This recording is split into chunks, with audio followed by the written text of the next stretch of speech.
करवावहै तेजस्विनावधीतमस्तु मा विद्विषावहै।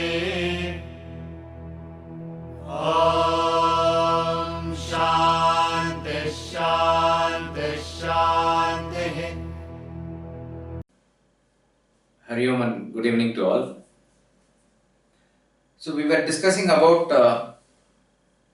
the definition of corruption and the connection of corruption with reference to the inner conscience of a person in the last class. Generally, we are not able to understand in this world why is it that the honest people suffer and dishonest people prosper. As I said, it might be a phenomenon universally, but more so in India. This is a sort of a conclusion that people have come to. If it is doing business or if it is dealing anything with reference to government work or anything, you cannot but escape corruption. This is a mindset that we have come to. But yes, the general perception is also that it is the corrupt and dishonest who prosper, and then we say this is Kali Yuga and there is no scope for being good and honest. This is the sort of a reconciliation or a conclusion that we also come to. First and foremost thing is that yes, apparently dishonest do prosper, they do get to positions, they do get their things done which a normal person might not or might find it difficult. That is there. But this is just a very small perspective of looking at things. With reference to a person, whether he is really and genuinely without any agitation, whether he is able to eat and sleep peacefully, whether he is able to relate with people, various other factors like this are also to be taken into consideration before we come to a conclusion as to what is really success. In other words, when we talk about dishonest people being in a superior position to the others. So what we look at it is actually from a very limited perspective. Yes, they are able to grow their business fast, or they are able to win the elections, or they are able to rule the country from a position, and these are the things that they achieve, which a normal person may not be able to achieve with his standard of operation. It is interesting to note that we said in the last class the Upanishad statement is Satyameva Jayate, truth alone triumphs, and that is a universal phenomenon that is applicable at all places, at all points of time. It is like a Sanatana Dharma, it will not change. Even a person who wants to cheat and win, which is even for a temporary period that he wins, even that person who cheats and wins, who is apparently a crooked person, a dishonest person, a bad person, carefully analyze, you take any example or any circumstance and see, even that person has to look like good if he has to win. If Ravana has to even cheat and take away Sita, he has to put a show of sannyasi and do that. A person who talks to you nicely, who befriends you, or who is able to do certain things, he cannot show his intent like that. He has to appear good. So it is very clear, even from the dishonest person's point of view, he also knows that what really wins over, what really can triumph is actually the good only. Since he is able to do that or put that show at least for a while, and he is able to outsmart you, he is able to win. So the bottom line is that even for a temporary triumph, a look of goodness is actually important. So that goodness wins is beyond doubt. Okay. Now let us look at it today from the point of view of what an individual can do from his limited perspective, and from the point of view of our sadhana also. Because what we talked about systemic corruption, what has to be done with reference to Rajya Dharma, that is a sort of what to say, it has to be corrected at the system level. So that requires a lot of effort, that requires a lot of deliberate thinking, and all the people should come together, and that's a long-term thing that we should do. We should contribute our part also to that. In other words, when we are talking about the system of democracy now, and there is a saying in Sanskrit that Yatha Raja Tatha Praja. So as the king, so is the people. So see, it is said that a disciple is there with the guru. If the guru has not mentored him properly, then half the sin of the disciple will come to the guru, it says. If he has done his job and then the disciple goes in his own way, that is not guru's problem. But it is his duty to mold the disciple properly. So the onus is upon the guru. Exactly like that. For all the dharmas to function properly, Rajya Dharma, the onus is upon that much more. So therefore it is said, a king who does not govern the kingdom properly, he is incurring the sins of the people also to a great extent. So it is important that the Rajya Dharma or the system or the rule has to be proper. Only under the system of Rajya Dharma can other dharmas can be done. So if a trader has to do his dharma or a professor has to do his dharma, then if the overall system is okay, they are able to practice it. But despite that, if they become corrupt, if they are doing something wrong at their level, that becomes their individual karma, like that it is. Now, so therefore, Yatha Raja Tatha Praja means if the leader, if the king, if whatever standard he sets, mostly people will tend to follow. So in every company also, if the managing director is sort of not punctual, or if he himself is corrupt, then you will find that the general tendency in the employees will not be to follow punctuality, will take certain things for granted. That's how it will percolate. Similarly, in a class, whatever standard the teacher sets, that's what the students tend to emulate. Exactly like that, whoever is in the leadership position, there is a natural tendency for others to follow. So, in that sense, Yatha Raja Tatha Praja will work. So, in democracy, what happens? We are said the people are the king. So, the leaders who we elect, the onus is upon us also to choose the right persons. To that extent, our duty is there. But again, that's why it is. It's not just that one day we vote and our duty is over. It is very interesting when you take the election analysis. It is the so-called the areas of urban population where it is supposed to be more educated. That is where the polling is recorded very less.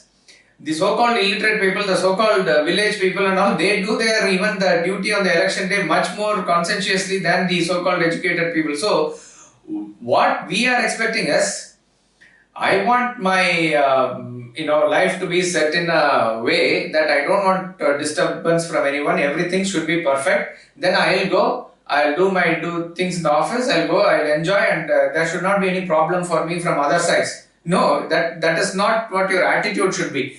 Your attitude should be, in other words, that is built around a sense of selfishness. And I am not saying that all others who go and vote are unselfish. I am not saying that. But in general, people are mostly centered around me, myself, my family, around, let's say, that circle that you are talking about. So if the general mahat of the people in any constituency, in any district, in any nation, in any state is like this, what sort of leaders then we will produce? They will also be like that only. So suppose in that angle I am saying you cannot blame a politician, because he is also being a representative of the same mindset that you are there, except that he has got a power and position where he can use it much more effectively than you can use. In other words, the question arises, if suppose you are suddenly put into that position, will you be able to handle it with your present mindset? That is the question that you need to answer for yourself honestly. So, that how we will do the systemic change and what is our role in it, that is a different subject altogether. and different subject in the sense how your awareness has to increase and how the collective awareness of the people has to increase is something that we need to work on, because systemic changes do not come unless otherwise there is a collective thought process going towards it. See, we see that in the Renaissance period in the Europe and much later also, there are a lot of scientists who were more or less born at the same time in around the same area. Galileo, Copernicus, Newton, various people came in a span of a couple of centuries, and it was an enlightenment period for Europe. How did it happen? From 1850s, middle of 19th century to middle of 20th century, we can say is a sort of a golden period for Indian Renaissance also. A lot of Mahatmas came, Ramakrishna Paramahamsa, Vivekananda, Ramatirtha, even Mahatma Gandhi, who originally started with the inspiration of Sanatana Dharma, Bala Gangadhara Tilak, Subramanya Bharati, so many people all over India came. Not only that, various poets, philosophers, Maharishi Aurobindo, Rabindranath Tagore, and in scientists, C.V. Raman and Ramanujam, and so many we were able to produce till about the middle of the 20th century, right? Why so? Why around this period was the maximum awakening was there? If you analyze this, the collective thought process of the medieval Europe, let us say, when they were in the dark ages of supremacy of church, it came to a point where they needed that, it was too much, and the whole power exercised by the church was too much for people to take, that beyond a point they had to rebel out, and science had to wage a battle against the superstitions of church and emerge victorious. So when the collective thought forces of all the people are like that, that is when you produce a Newton, that is when you produce a Galileo. Exactly like that, you will find that the great English poets with great thoughts like Shakespeare, Wordsworth, Milton, Keats and others, Goldsmith, more or less why they came at around the same time and same geographical area, it was again the collective demand that the supply has to come in this form. Exactly like that, after a long sustained fight and under the rule of foreign sort of culture and civilization for long, there was a collective awakening of the people in India also. So in each and every field there was an awakening, and then we produced stalwarts in our amidst. Now think about it, the same thing after independence, who have we produced in the same caliber as those people? No, we cannot boast of so much people. But we do have produced certain achievers in certain areas. There's you cannot deny that also. Suppose we have produced Tata, Birla and Ambani and all those people who are now economic giants. We have produced Sachin Tendulkar and various other some cricketing heroes. So you find that when our collective thought force and our collective demand is oriented towards something else, in that we are able to produce these type of results also. So in other words, according to the collective demand will be the collective supply also. This we need to understand. So therefore, Vedanta says you need to change your thought process. You do not, obviously you cannot change others, that is for sure. But you make yourself as much as possible intensely oriented towards this. You do not underestimate your thought power, first of all. Swami Navatirtha says, if one person with strong will has to say to the world stop, means it has to stop. That type of the power is your infinite Atma is having. If you are able to invoke that power from within, then it will come out like that. Subramanya Bharati says that it is my tapas that the sun is rising in the east. When he is saying that in a poetry, it is not an imaginative statement. He is talking about his supreme will that he is talking about. So, with Vedanta, we need to work at our individual level with reference to invoking this spirit within us. Once you are able to do this, it is actually infectious. Then you will unconsciously or consciously, you will influence your family, you will influence your people around your society. But your aim is not reforming society and refining society. Your aim is self-realization or self-development. But once you put in the thought process properly, it is going to create a field of magnetism around you where this is going to outpour. And when a time is come for one flower to bloom in a pond, it is more or less the same time other flowers are also going to bloom.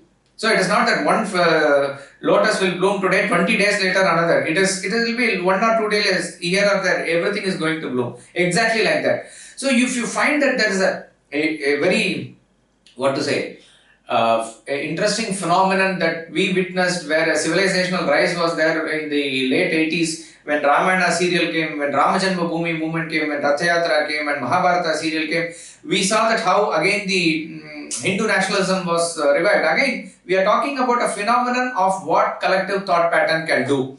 We are now again in a very critical point of history where due to social media and other things that we need to again use this power also. But from the point of view of individual, what we need to do, that is what we have to understand. Okay, so Vedanta is definitely addressing the individual. So coming back to the question, it is the goodness that will triumph, but dishonest people do achieve certain things in the short run. And what is the reason for that? So the reason for that is the classification of people with reference to two aspects. Let us say one is called as a character, another is called as conduct. Character is something that you build over a period of time. The character can be good or bad, and we need to work on this only. Character is what determines everything. Meaning it's basically your vasanas, basically your change of your thought process, your personality. That is what we refer to as character here. So generally from worldly point of view, from society point of view, it can be good or bad. Conduct is how you execute your actions. That is how you have to understand in this context. The conduct could be passive or aggressive. Now, passive person or a person with a passive conduct has to be understood as a person who functions basically from the realm of his mind. He has no, what to say, extra enthusiasm or extra push, josh to achieve something or to go ahead and make spectacular things happen or those things. That is generally absent in a person. Many people in the world, majority of the people in the world fall under this passive category. In other words, his life will also smoothly go on. That is not the point. But all that he needs to do in life is based on what the predecessors have done, what his ancestors have done, what the society has set as norms. He will not want to question it. See, all that way of life can be good also. See, I am not saying it is anything wrong. See, suppose if you go and fall at the feet of the elders as they come, it's a good samskar. Okay. When a person comes into your house, you give him a glass of water or a milk, that's a very good thing. But somebody might give him a cigarette also, because he smokes, he will offer a cigarette. But you cannot call him in the sense of, yes, it is a bad habit as far as the society is concerned, it will affect your health. But the point is, he doesn't really consciously think about it. He is a smoker, he drinks alcohol and he is okay with it. When somebody comes, he offers alcohol. When somebody comes, he offers cigarette, just as you would offer milk. But most of the people like this are operating from their mind. They do not know why it is to be done, but they will follow it. A sort of a groove has been put into their brain like that. Once the water starts flowing in that river in that particular groove, it is very difficult to change. That is what is a conduct. And this is what is the passive people do. Just arbitrarily saying 90% of the people of the world are passive in nature. So these are the passive people. On the other hand, contrasting to these people, and generally people are good also, that's what we discussed at large in the last class. Contrasting to these people are the aggressive people. Aggressive people here the aggression has not to be understood as what we normally understand as a physical aggression. Aggression at the thought level. Aggressive people here are defined as those who do not take things for granted, who do not take life as it comes to them or as it is set for them by their family, by their predecessors or by the society. They have certain specific things that they want to achieve. They are very passionate about it. They want to somehow achieve it. Now, when they want to achieve it, they are using their intellect here. Here the connotation of intellect has to be understood very carefully, because all the time when we talk about Vedanta classes, we talk about only development of intellect. But what is intellect here? Yes, one aspect of intellect, which is to think, which is to calculate, which is to manipulate, which is to foresee the consequences, like that it is. That means here is a person who is wanting to consciously get certain results. So therefore, he is able to foresee the consequences, calculate, and therefore based on that he knows to do certain things by which he will achieve certain things. Such is a person who is an aggressive person. In this context, we again need to discuss as to why this intellect is developed, or why this thinking comes to that person. You also have this capacity. Every passive person also has this capacity. It's not that we don't have the capacity to think and foresee, but it is in him that it is triggered. And then he goes ahead, does it and achieves it. He knows maybe how to privately go to their office and grease the palm of other person, or how to, using the loopholes of the law, how to break the law. All those things he is able to. So, being an educated person, you might also technically want to know, or you might know it also. But why is it that that aspect in him is triggered and he is able to achieve it? For which, take an example. There are two boys, let us say you have, one is an elder brother, another is a younger brother. Small children, both are small children. One is 6, another is 4, something like that. The neighbor gives a sweet. Both of them like sweet. So, the mother says, both of you take half off. But then, the elder brother, let us say, he likes the sweet and he wants a little more. So somehow he manipulates or does something so that he gets an extra share. Either he adamantly does it or something he does. The mother says, okay, give him a little more or something like that. Or he cheats and says, I will break it into half and a little bit more, or something he does so that he is able to get a little more. Or you see that those two brothers are playing a monopoly game and one person is again the banker in it. As the dice is thrown and as the things are coming, in order to win the game, the person may slightly move a coin here or take another money from the bank, and you as an adult can even watch this game. It's fun actually. They are able to do it. It is not that we are happy about a person even cheating in the game, first of all, but how you look at them. Why does that elder brother, or sometimes the case younger brother also, how is he able to get that extra share what he wants? He might sometimes cry, he might do certain, some manipulation, something he does to get the things done. How does he do it?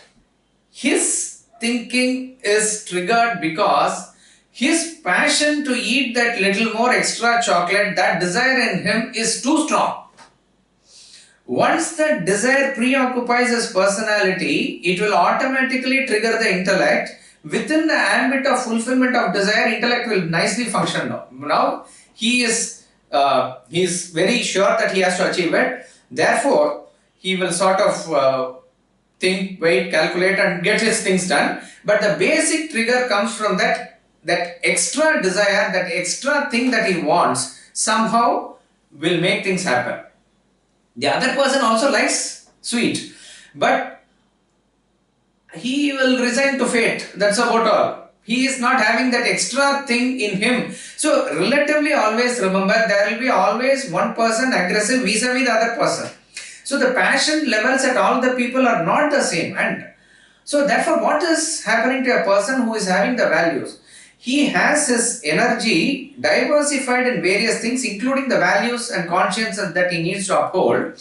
When he might also want that desire to be fulfilled, but there's a balancing force which says, this is your share, you eat it and you have it, this is what is the right thing to do.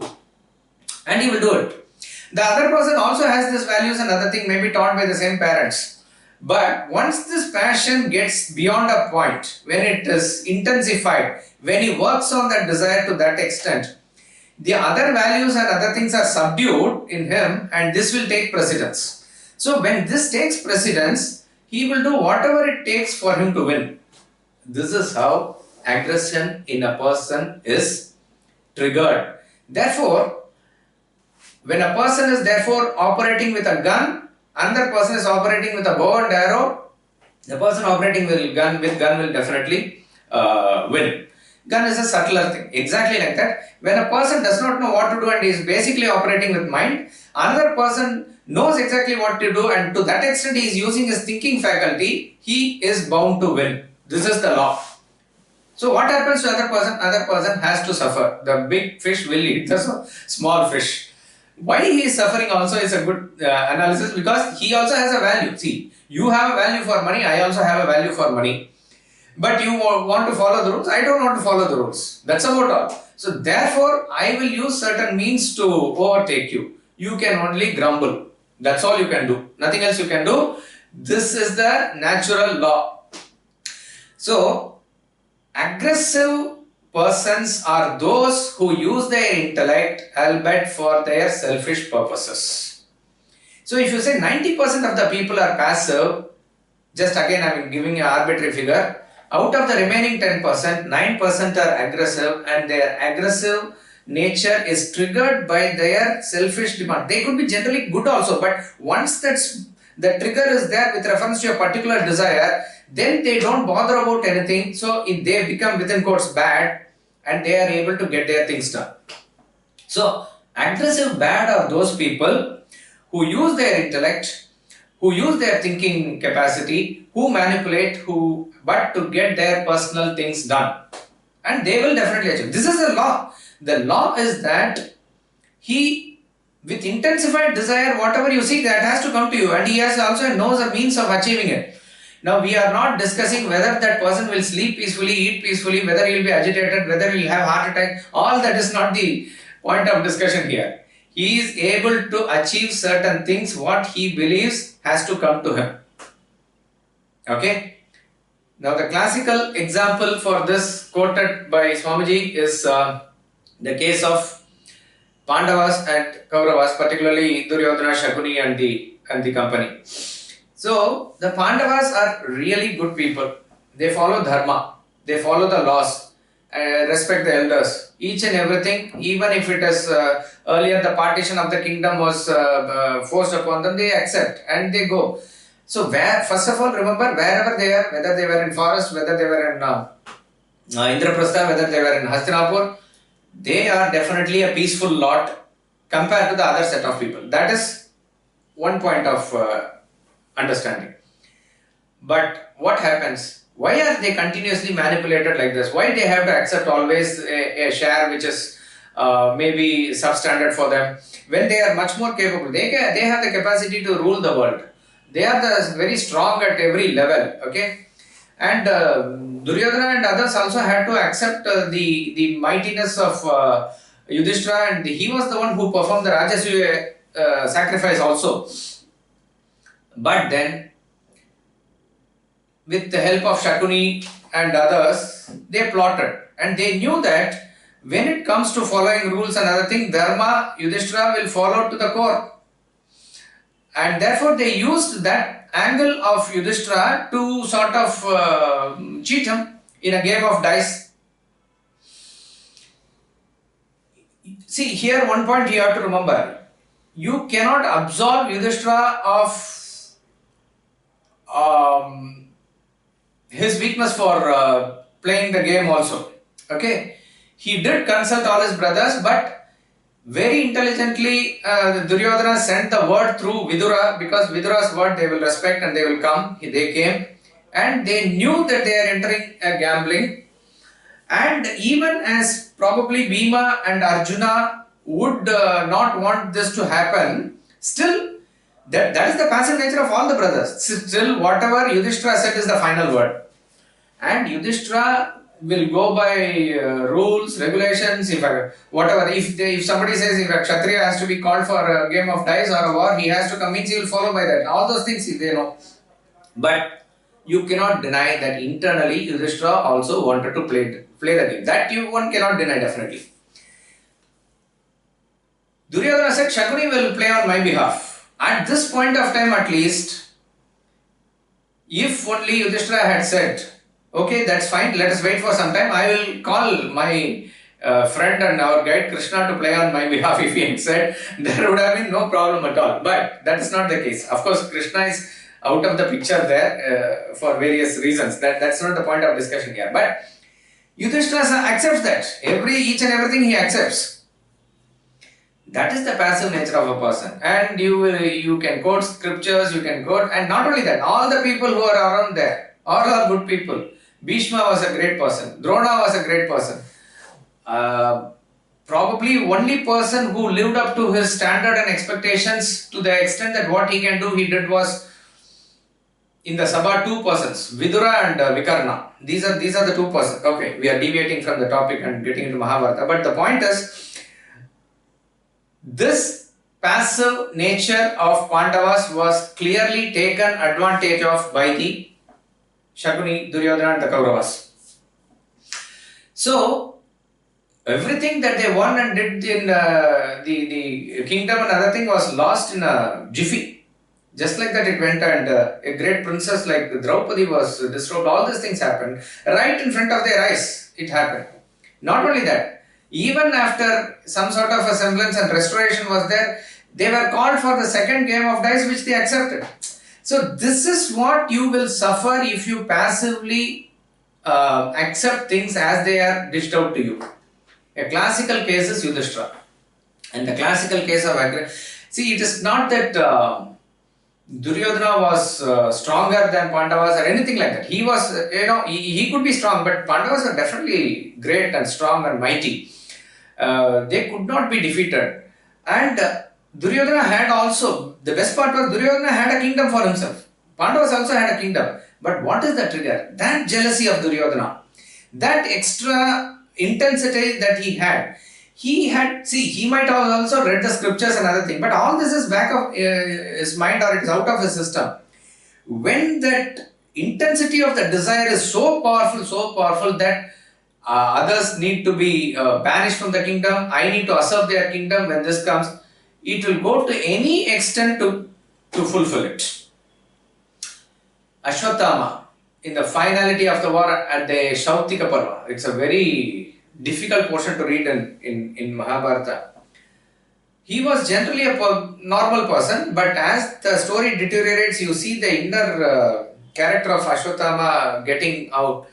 And he is now planning to wage a war in the night, not wage a war, kill everybody in the night. He is inspired by an owl killing a set of crows in the night. So he unleashes terror attack, as it were. It's a terror attack actually.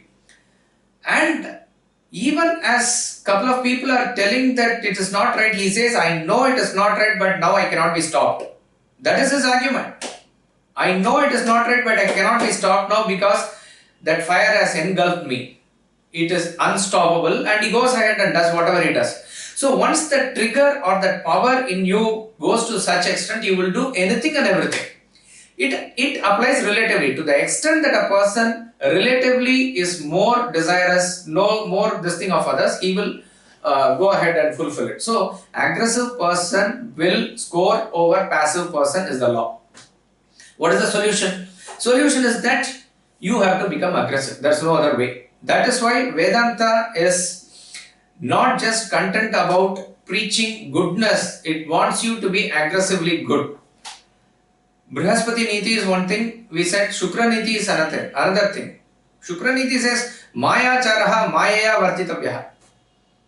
If a person speaks the language of falsehood, and that is the only language he understands, you have to speak that language to conquer him. That is Shukra Niti. So, the difference between aggressive good and aggressive bad has to be very clearly understood, and that is the crux.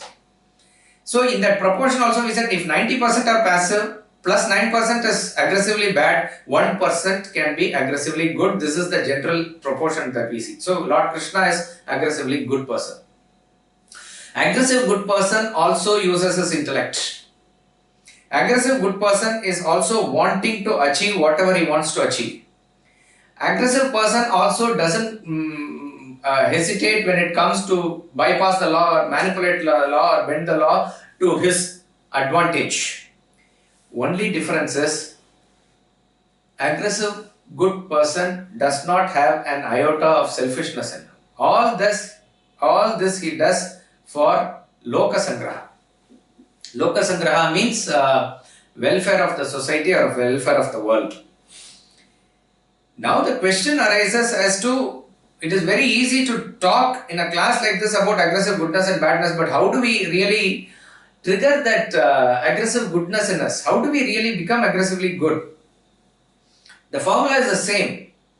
When it comes to, let us say, when it comes to protecting, let's say, your own child or your own family, you will suddenly do something or anything to do it, because when it comes to my family, when it comes to my child, when it comes to my house or something, that when my connection is there, that my connection will trigger that force in you. That is how even love is intensified. Only when you feel something is mine, that thought, that emotional flow is very strong there.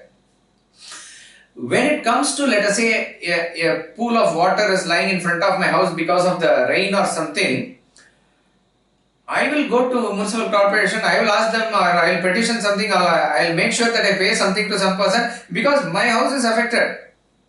In front of my house there is a lot of things.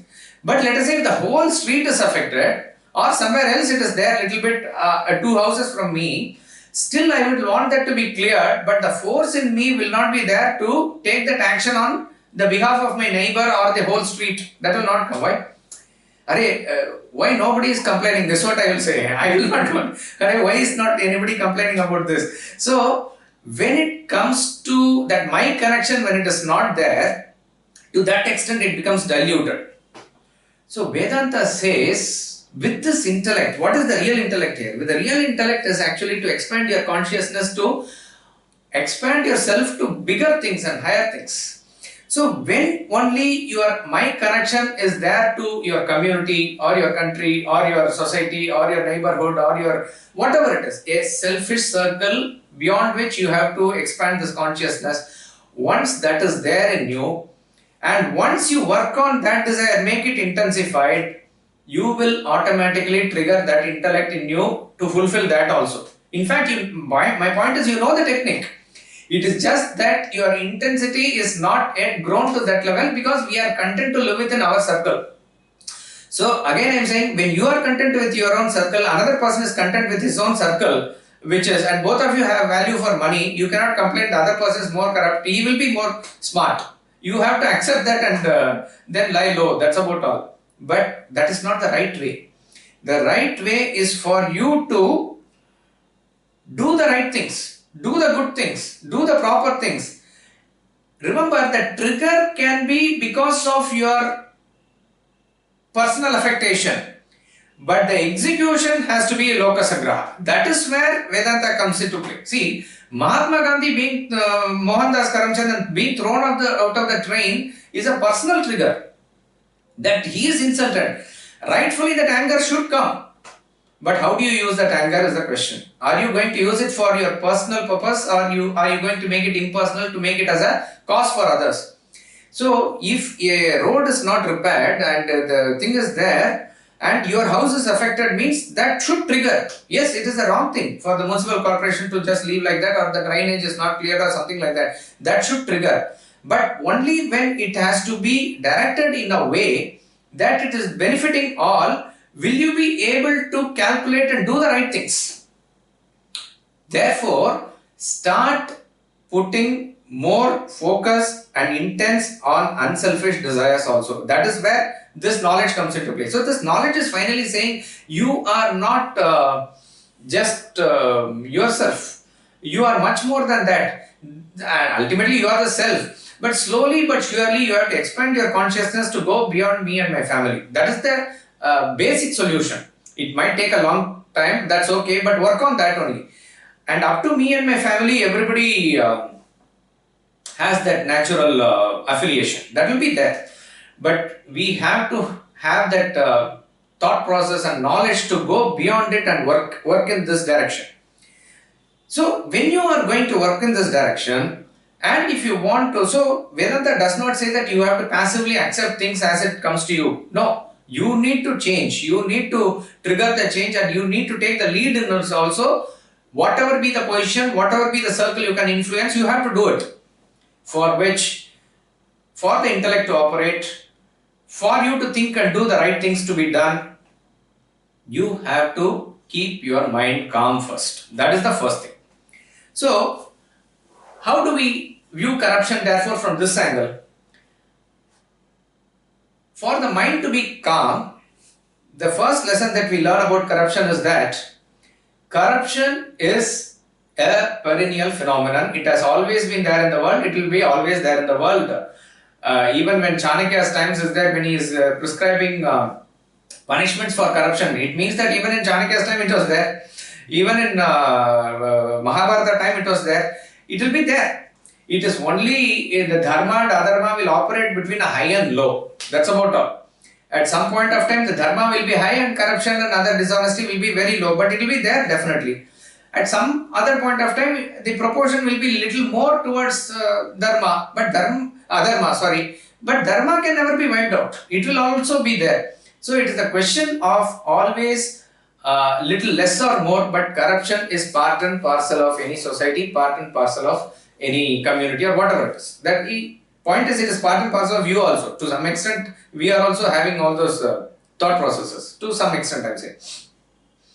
So, if you first understand this, then we will not be talking about a utopian society when everything is perfect. And there are people who ask questions: if God is there, why He has created world like this and all this is a very childish question. If you understand this. Because world has to operate in terms of dvandvas, rich and poor has to be there.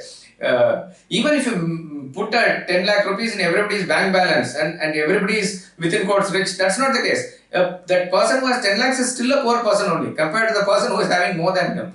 If Venice is a beautiful city, Calcutta is not that beautiful, you may say, but if some other city improves the standard more than Venice or more than Prague or any other beautiful city, vis-a-vis that this is comparatively ugly, that is comparatively beautiful. Always it operates with only in comparison to others. So first understand that it will be always there. Secondly, if you are having this Vedantic wisdom and Vedantic value, you have to genuinely raise your level and view corruption from a different angle. As we said in the last class, we get so much agitated when the person asks for a bribe, when a person does something or he is not able to do the work properly and he is taking time. We get so much agitated about it, and we talk about cheating and corruption and this and that. We grumble, we mumble, we keep on complaining. All these things we do.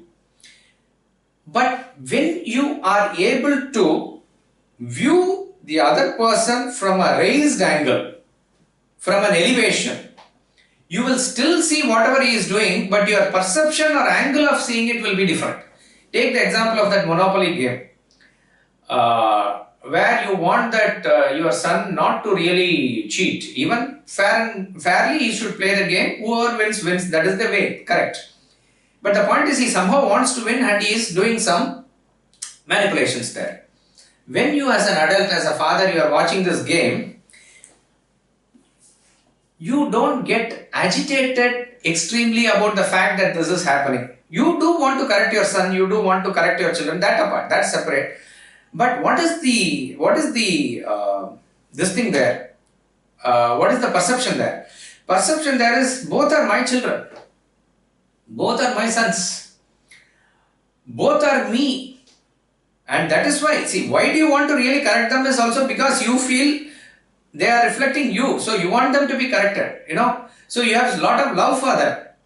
When you have love for them, you don't condemn that person. You don't say, you are corrupt, you are cheat, your vasanas are bad, all those things you don't tell your children. With this love and affection, how you correct them is a process. Okay, you need to tell him that this is not the way, or you have to slowly educate him, and you know that definitely as they grow, they are not going to be like this. Exactly the same way, there are people who are acting childish even though they are grown as an adult. They are having that extra thing to want that one more rasagula or something that they want. They are wanting that one more extra money. So their value systems at a lower level are that like of a child. When only you are able to view them from an elevation that they are also acting like a child, this will come based on two things: your elevation due to the perception of Vedantic knowledge. Second, that unconditional love towards all, to the extent that you have, only then it will happen. Otherwise, the hatred and anger and agitation comes because he is your competitor, he is another person, he is your enemy, opposition, like that it is. So there cannot be a feeling for him. But that feeling can come only when you definitely elevate yourself with knowledge, and it is not trying to seeing that. I am saying about a genuine elevation from where you are able to see. And therefore I am saying, after that you do not let him do whatever he does. Suppose if he is in a particular position in an office and holding certain important portfolio which is going to affect the functioning of the society, functioning of the thing, you need to definitely take action against him, you need to correct him. But what is the backdrop or what is the idea behind doing that, that is completely different, and that is where Vedanta can come. So this is in our control, this is what we need to work on. So if I am able to genuinely raise my standard with Vedantic knowledge, I also have value for money, I also have value for family, I definitely have all those things, but I am now able to set higher standards and higher value for other things in life. Relatively, these things will go into insignificance. So therefore my mind will be definitely calm. Only when my mind is calm can I even think in terms of how to resolve the matter. Whether we should write a petition, whether we should meet the chairman and bypass this person and get the things done. All those things can be done only when you are able to keep your mind calm, for which your perception has to be from a higher level, and that genuine perception will come only with knowledge. So you are now not seeing the other person as a corrupt person, but as a person who is like a child. This is a difference in perception. Maurice Magdalene says, happy and blessed are when wickedness stands forth revealing itself as goodness bereft of a guide. I repeat, happy and blessed are when wickedness stands forth revealing itself as goodness bereft of a guide. You don't see that person as a wicked person, he is also inherently a good person but bereft of a guide. Suppose if I were in his position, I had his parentage or background or his lack of education, I would also probably be in that position only. This is how you are able to have an identification with him. And this was the position of Yudhishthira also. Remember that he will never see anything wrong with any person. Even after gambling, another thing, his attitude towards Duryodhana, even as he was suffering in the forest, so-called forest life, he will want to save Duryodhana. There a very important message he gives. Amongst us, we are 105, but to outsiders, we are 105, he says. So that is always, so never compromise on your goodness, because goodness and character that has come to you over a long period of time by karma, by various past janmas, it has come to you. So that is something that we should not compromise at all. So because the first lesson that we learn out of aggressive goodness is, let me do anything and everything, let me become corrupt. No, that is not the way. Your goodness you need not compromise. So then how to do it? each and every action that you do, we view it from only the angle of what is it there for me and how am I benefit out of it. A person can be doing business, a person can be doing in a family work or office work. This is the circle that we are caught up in. When you are able to dedicatedly do that, convert that activity for a cause, then what happens is that you will have the guts and power to do whatever it is required to get it done. So let us say this, I am openly saying in a class like this because Swamiji has mentioned even in public lectures. Vedanta Academy was built in 1988, and like in everything also, they said when you have to get the sanction, there will be Sadbara, there will be various things, municipality office, then there is Pune office, then there are various things to get sanctions, government approval, various things are there. It took time to collect funds and do everything, but he openly says outwardly no big anything was given as a bribe or anything to get any of these things done. See, the smartness of the person who wants to do it is, when you go and operate at the clerk level, they will be operating at that level only. So if you have intellect, if you have smartness only, then you will be able to go to the chairman level and get the things done. Now the thing happens, if you know Vedanta Academy is a proper thing to be done for the welfare of the world, where youth has to be educated in knowledge, it is a very holy activity and a great project that I have undertaken. So a silly person here and a silly person there cannot put spanner in this works. It should not be stopping that. There should not be an obstacle because of that. Therefore, I will bypass him and go to the other person. I will bypass him and go to the higher person to get the things done, because people at that level, they will understand.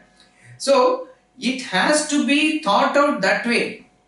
You need to develop. So that's why Swamiji says Vedanta I can teach, but this I cannot teach. This smartness is being street smart and getting things done, one has to develop by oneself.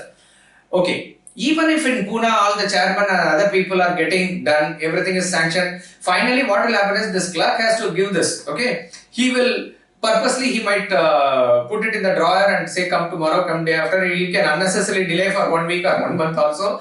So therefore what needs to be done is, you understand these politicians and others who will sanction this, they will come and go, but this clerk is the person who you have to deal with on a regular basis. Keep him in good humor. Some producers there in your academy, openly on the table you can, this is some presentation for you, something like that. See, this might not be construed as bribe. That's why I am saying openly you can give it on the top of the table also. But the point is, it is equivalent of saying a person comes to deliver something, what do you call?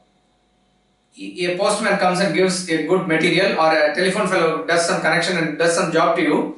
It is not, don't you give tips to a person who, when he is offering his services nicely to you, this cannot be construed as corruption. Out of your goodwill, out of your gesture, this can always be done, and you need to intelligently do it to get the work going. So that's why I am saying the person who are sitting in these positions are also not really people who are inherently corrupt. It has become a habit in them to do. So you also keep the person in good humor. Maybe you have some old dresses and coats that you are not wearing. Just pass it on to such a person. You will give it to your servant. Why will you not give it to him? So it is like that. They are expecting something. Keep them in good humor so that the main thing is not compromised. Now what happens if a person is purposely putting spanners in the work so that he is definitely trying not to make it happen, like he is really an aggressive bad person. He is, suppose argument say there is a person who is ideologically opposed to whatever Vedanta says, and he is also sitting in some position, and he makes sure that this academy doesn't come up or something like that, and just giving a very arbitrary example. Then you need to try everything. Finally, if nothing works, you have to remove that person. You have to finish off that person. There is no mercy shown there, because a person cannot be stopping dharmic things from happening, and this comes out of your real conviction. If you know that intent of that person to be like that, here also ultimately there is no personal animosity or enmity with him, but from the point of view of what the ideal requires, what the goal requires. If as a last resort this has to be done, this has to be done. That is what Krishna did. Krishna had no animosity towards the Kauravas. Even after all the things had been, of course he will support the Pandavas, he likes them as because they are devoted to him, that is separate. But he was ready to be a neutral person, offering even his army to the other side. To that extent, he was okay. Okay, but finally he knew where was Dharma and who has to win. And all the peace processes and everything was tried, because people talk about war and other thing. Even in Hinduism they talk about Sama, Dana, Veda, Danda. Danda Niti is the last Niti. When Samadhan and everything, all the options are closed.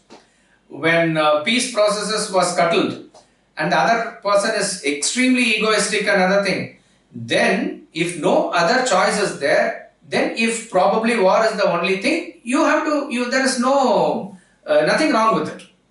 Exactly like if you have, there is an ulcer in your arm and you have tried curing it, you love your arm because the arm is also you, your hand is you only.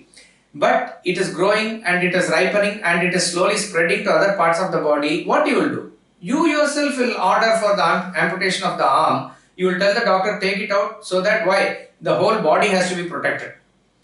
So your own arm you will sort of kill for the protection of your own full body. Exactly like that, if there are certain elements who are extremely destructive in nature and who are going to create havoc for the society, they need to be eliminated. And this has to be done, obviously, we are talking about Raja Dharma now, but at your own level it has to be done. What? So therefore, place a very high value with reference to whatever projects you do also. When you start your business, okay, starting point it can be for your own money, your own growth and other things, but ultimately, beyond a point, you need to have a very impersonal value for your business, very impersonal value for your teaching, very impersonal value for whatever work you do. Only then you will have that trigger to make it happen at any cost. If you say my business is something that is contributing to the society, it's contributing to the nation, contributing to employment, and it is not incidentally, that is your aim. Incidental is your profit. If only you change your vision like this, then you will go all out and do whatever is to be done with reference to making that thing happen. So that is the way of actually making ourselves aggressively good. And otherwise, we will lie and resign to fate and take things lying low. That is not recommended at all. What is the obstacle to this? The obstacle to this is our own ego, nothing else. Take for example a simple thing. Okay, in Calcutta also, there is this metro train which is a very good, and of course now generally cleanliness and awareness has improved, but even in olden times metro train was very punctual and very clean and it is maintained very nicely. So that is again a proof that anything can be maintained in any circumstance, that can be done. Okay, they were doing it. You are going in the train, somebody is chewing pan parag or something, or he is eating a chocolate or taking a cigarette or whatever he is doing and throwing that cover on the train or the platform. Everybody is seeing it, you are also doing it. You are also seeing it. What do? We feel extremely angry about it. And the anger must be there. How can somebody just like that without any awareness, dirty, it is my country obviously, it is my metro train, it is my station. You know, that sort of a thing everybody has. So they feel not happy about it. But then, hardly any person tells him, "Bhai sahab, ye kyun kar rahe hain sir?" You know, what is the thing that we should do? Or what is the reaction with most people? Most people will curse inside. Why is he doing like this? These people are educated, they will never improve. And this is the country, this is the nation, this all we will do. And we will turn the other side, that's all we will do. Hardly will first people will open the mouth and say, "Sir, why are you doing like this?" Take it and put it in the dustbin. Or you keep it with you and put it in the dustbin when the next station comes. We don't say it. Why don't we say it? We don't say it because in the public, suppose he says, "Ye tera baap ka train hai kya? Is this your father's train or father's platform," or something like that. If he says like that, it immediately affects our ego. How can he say in front of everybody he has told like this, and we feel so low, my self-esteem is gone, all those things we think actually. But carefully analyze about this statement only that he makes. If he makes this statement, but believe me, before that, if you only make the statement that, sir, please take it and put it in the dustbin, I am sure 8 or 9 out of 10 times he will do it also. It is just that he is not aware, he will do it. It's not a big deal. Again, that's what I am saying. We need not inherently paint him as a bad person and this and that. He may not have awareness, he has thrown it. If that awareness was given by you, maybe he will do it. So 90% of the time it might be done also. But assuming that he says, you pick it up if you want, or you do it, it's not your property, something like that. If he says, all that you need to do it, you need not get into anger, agitation and other thing. And you need not feel that he has insulted you in front of others and you are actually, he is lowering his status even further. Everybody knows that only. That is so all that you need to do is you pick it up and put it in your pocket in front of him. That is a strong lesson for him also. Not only that, genuinely you are cleaning it also. What is the harm in doing it? Nothing harm. It is just a very small thing that we need to do. That's all. But this to step into that and do, we need to take that plunge. And that is where we need to cross that vast barrier of ego. It is exactly like that. The power of the bad person actually comes from the silence of the good person. This is the law. It is like a school bully. The school bully, if you keep on quiet and if you keep on crying, he will take your tiffin box and eat more. That's all he will do. You need to pull the tiffin box from him and give him one slap. That's all. He will never at least come towards you. It is the school bully who is rough and tough externally, but that inherent thing is not there within him to fight it out. It is the weakness of the other person that gives even the strength to this person. A goat and the pig which keeps on running empowers the dogs to run more and chase behind. If the pig turns back, the dogs will run away actually. So when you keep on bending down more and more, others will take you for ride for more and more. That's about all. So all that you need to do is calmly, silently do whatever has to be done. So whether it is at least have you done anything to write a letter to the editor also? We only don't do that, but we keep on grumbling and discussing amongst ourselves. That is not going to work.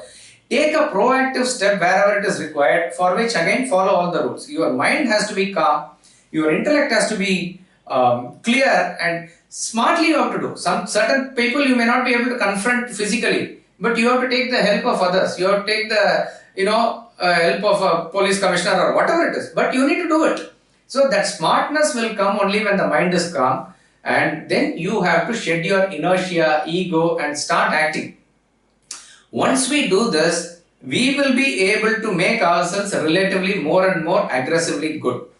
If the aggressively good person is there, he will be able to take care of scores of aggressively bad persons. For the simple reason that aggressively good person has the conscience backing him. The aggressively bad person is working against conscience. So therefore, for getting his work done and things done, he is actually working very hard. For you, it is effortless. It works like a tailwind for you. For him, it is a headwind. And ultimately, aggressive bad will not stand against aggressive good. In fact, that is the lesson for today, because tomorrow is the auspicious Navaratri that is starting. One of the beautiful interpretations of Durga Puja by Swamiji, you can see it in the God Symbolism book, is that there is Mother is the embodiment of all goodness, but the same universal Mother will not hesitate to take weapons and vanquish the evil force, aggressive badness in the form of Mahishasura when situation arises. So Dasara or Vijayadashami can be also taken as victory of aggressive goodness over aggressive badness. Yeah, is there any questions? You can unmute and ask. I have a question. So we have been told several times in the e-learning lecture as well that confrontations have to be avoided. Right. So I want to understand that in the context of what we discussed today, aggressive goodness. Okay. Mostly that context when Swamiji says confrontation has to be avoided is in terms of harmony in relationships. So the thing is, whenever two persons are there, there will be obviously difference of opinion. There will be always one ego versus the other ego that is coming up. So when there is a heated argument or anything that is going to, when you foresee it happening, when there is gurgling that is going to happen, it is not wise to continue the discussion at that point of time. You avoid confrontation at all costs.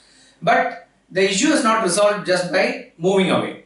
So later in the time when the parties are relatively calmer, you can always have a convenient discussion about it, because it is better to have a discussion and resolve rather than keeping it within you, and that will come out in a very ugly way later on.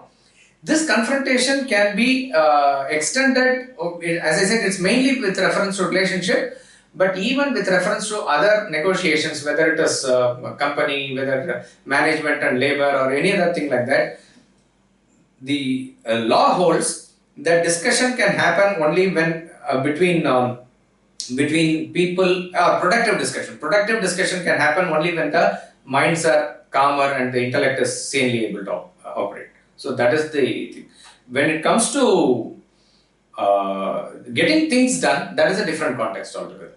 As I said, in the last resort, if nothing else works, you have to confront. It is said that do not wrestle with the pig, okay? Because pig is there in the gutter, it will drag you to its level. Not only that, it will enjoy the fight because pig is comfortable in the gutter. This is what is said. But if the pig is a mad pig, if the pig is something that is causing swine flu to the society, then better get into the gutter, fight with the pig and finish it off. You can clean yourself later. Their confrontation should not be avoided. So in the train example that you just gave, right? If someone sees another person throw garbage like that, and you correct him, and suppose he gets into a confrontation. So in that scenario, are you supposed to continue with the conversation or leave it, or? That's why I said, you put it in your pocket. Where is the confrontation there? You are not confronting him. You are giving him a suggestion, and if he is not taking it, or if he is contrary to it, which is the right suggestion, you are not confronting him, you are putting it in your pocket, I said. So there is no confrontation. That is the level where he is not able to get that even basic education. So you have to not confront him like that. But it will somewhere down the line trigger him, and that is the starting point for his education. Sooner or later it is going to change him. But if he doesn't get that point at that point of time, that education at that point of time, he is never going to learn at all. Right? So that is why Swami Ramatirtha says, the greatest punishment that you can inflict upon a convict is to educate him. There is no better punishment than that actually. Education, awareness is the key. So there is no confrontation. With all your genuineness, you are educating him. But if he is not ready to take it at that point of time, you need not confront. Yeah. Thank you. Thank you.